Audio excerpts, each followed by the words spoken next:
On the outskirts of a small town, nestled deep within an ancient forest, stood an old, abandoned mansion.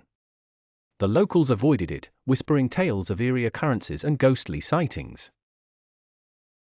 Despite the rumors, a group of adventurous friends, Emma, Jake, Lily, and Max, decided to explore the mansion one chilly autumn evening. As they approached the mansion, the wind howled through the trees, and the moon cast long, twisted shadows on the ground.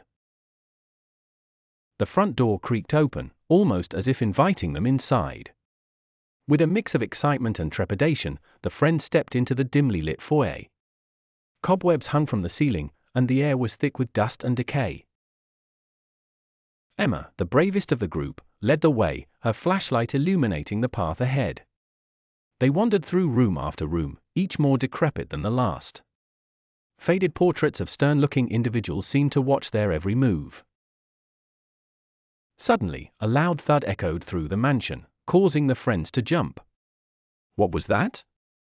Jake whispered, his voice trembling.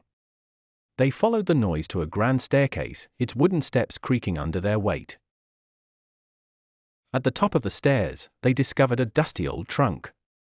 Intrigued, Max opened it, revealing a collection of old photographs and letters. As they examined the contents, one photograph caught their attention.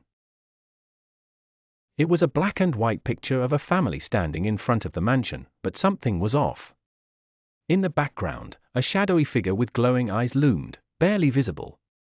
Goosebumps prickled Lily's skin as she pointed it out. "Do you think this is real?" she asked nervously. Emma shrugged, but couldn't shake the feeling of being watched. They decided to continue their exploration, hoping to uncover more about the mansion's history. As they entered what appeared to be a library, the temperature dropped sharply. Their breath fogged in the cold air. Shelves lined with dusty books towered over them, and the eerie silence was only broken by the occasional creak of the building settling. Suddenly, a book flew off the shelf and landed at Emma's feet. She picked it up, brushing off the dust to reveal the title, The Haunting of Willow Creek. Flipping through the pages, she realized it was an account of strange events that had occurred in the mansion over the years. Ghostly apparitions, unexplained noises, and disappearances were all documented in chilling detail.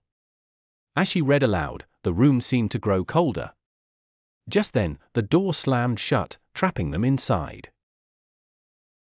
Panic set in as they tried to open it, but it wouldn't budge. Max's flashlight flickered and died, plunging them into darkness.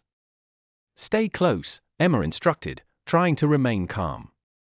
The friends huddled together, their hearts pounding. Suddenly, whispers filled the room, unintelligible and sinister. They could feel a presence closing in on them. Without warning, the faint outline of a figure appeared in the corner, its eyes glowing eerily in the darkness.